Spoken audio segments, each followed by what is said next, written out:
وہ یہ کچھ پوچھنا چاہ رہے ہیں کہ دنیا میں جو ہم کام کرتے ہیں ان کا آخرت کے ساتھ کس طریقے سے ریلیشن شپ قائم کیا جائے اور اس کو ایک ٹیسٹ سمجھا جائے، اس کے بارے میں تھوڑی سی روشنی ڈالیے گا۔ آخرت میں ہمیں کن چیزوں کی ضرورت ہے وہ اللہ تعالیٰ نے اپنے پیغمبروں کے ذریعے سے واضح کر دی ہیں، اور میں کئی مرتبہ بیان کر چکا ہوں، میری کتاب میزان میں بھی یہ بحث موجود ہے کہ وہ 4 ہی چیزیں ہیں۔ ایک یہ کہ ہم اپنے بدن کی طہارت کو ہر موقع پر قائم رکھیں، دوسرے خور و نوش میں پاکیزگی اختیار کریں کھانے پینے میں، اور تیسرے اور سب سے بڑھ کر اخلاق میں پاکیزگی اختیار کریں۔ اس کے بعد چوتھی چیز بس اللہ تعالیٰ کے مراسم عبودیت بجا لانا ہے،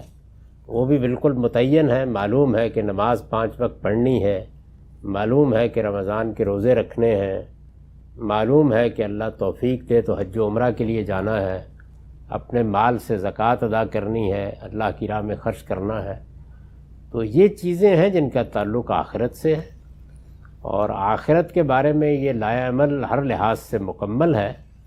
آپ عالم ہیں، آپ عارف ہیں، آپ عامی ہیں، آپ دہقان ہیں، آپ مزدور ہیں، آپ کسی جگہ ملازمت کر رہے ہیں، آپ کاروبار کر رہے ہیں، یہ چیزیں ہر جگہ آپ کے وجود کا حصہ ہونی چاہیے۔ اس پر آخرت کی کامیابی کا انحصار ہے، ان 4 چیزوں پر۔ اس کے سوا باقی دنیا، اس کا ارج دنیا کے لیے ہے، یعنی ظاہر ہے کہ مجھے دنیا میں 40 سال 50 سال 60 سال یا اس سے زیادہ یا کم زندگی بسر کرنی ہے، تو اس میں مجھے کھانا ہے، پینا ہے، اس میں مجھے کوئی گھر بنانا ہے، اس میں اپنے بچے پیدا کرنے ہیں تو ان کے لیے کچھ اہتمام کرنا ہے۔ اس کا عرض اللہ تعالیٰ نے ہمارے اندر رکھ دیا ہے۔ اس سارے کام میں جو ہم دنیا میں کریں گے، خواہ وہ اپنے اعزاء کے لیے کریں، اپنی ذات کے لیے کریں، اپنی بہبود کے لیے کریں، اپنے آرام کے لیے کریں، اپنی آسائش کے لیے کریں، اس سارے کام میں بس وہ 4 چیزیں مجروح نہیں ہونی چاہیے، اور یہی امتحان ہے۔ اگر دنیا کی اس زندگی کو ہم اٹھا کے ایک طرف رکھ دیں گے تو یہ اصل میں امتحان کے میدان سے فرار ہے، یعنی اپنی صلاحیتوں کو روبہ عمل کرنا، کاروبار میں جانا، بہتر سے بہتر زندگی کو حاصل کرنے کی صحیح کرنا، اللہ تعالیٰ نے دولت علم جس نوعیت کا بھی خیر رکھا ہے اس کو پانے کی جدوجہد کرنا، یہی ہے جس کے اندر سے وہ امتحان ہونا ہے۔ یعنی اس میں طہارت قائم رکھنی ہے، اس میں پاکیزگی قائم رکھنی ہے، اس میں اخلاق کی بلندی پر رہنا ہے۔ تو اگر یہ ساری چیزیں چھوڑ دی جائیں گی جس کا عرض اللہ تعالیٰ نے فطرت میں رکھا ہے، تو پھر آخرت میں لے کے کیا جائیں گے؟ یعنی آخرت میں آپ ایک جنگل میں بیٹھ کے اگر چلے گئے ان سب چیزوں کو چھوڑ کر، تو آپ کے تو نامہ اعمال میں ایک سفید کاغذ ہی ہوگا، کوئی چیز ہوگی نہیں۔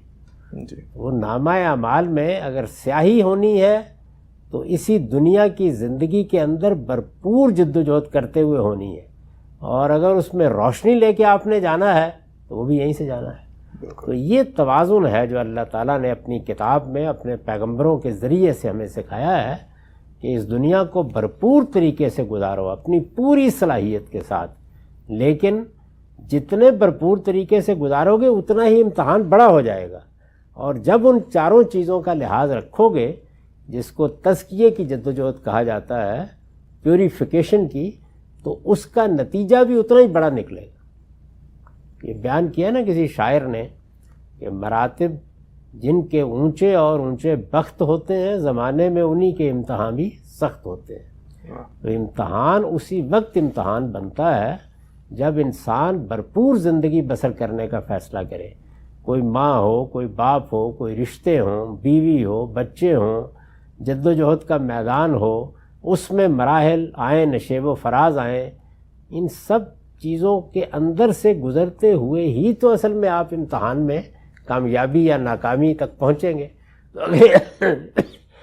تو معاف کیجیے گا، اگر اس میدانی کو چھوڑ دیا